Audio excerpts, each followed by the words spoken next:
Pejuang OBTF DPR, Kasket, merilis rekaman menghancurkan sistem pertahanan udara, BUK, Ukraina.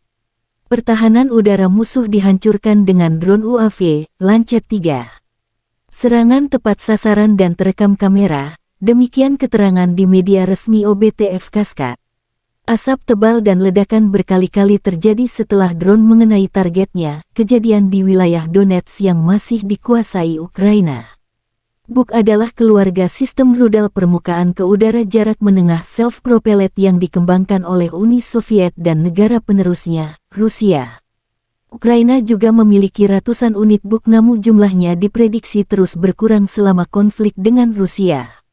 BUK dirancang untuk melawan rudal jelajah, bom pintar, pesawat sayap tetap dan putar, dan kendaraan udara tak berawak.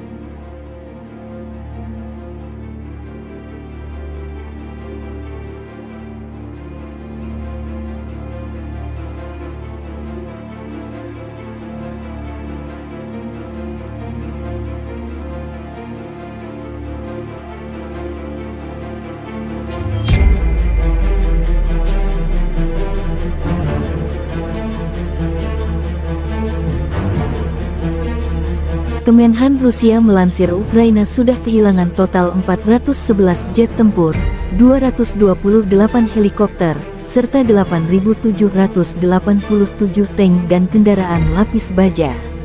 Konflik Rusia dan Ukraina sudah berlangsung 422 hari belum ada tanda penyelesaian. Sementara militer Ukraina mengklaim Rusia sudah kehilangan 185.740 prajurit sejak awal konflik, termasuk kehilangan 3.672 tank, 7.130 kendaraan pengangkut personel serta 2.398 drone. Presiden Ukraina Volodymyr Zelensky bersumpah mengusir penjajah Rusia dengan bantuan tanpa pamrih dari Amerika, Inggris dan aliansi NATO. Terima kasih sudah nonton, jangan lupa like, subscribe, dan share ya!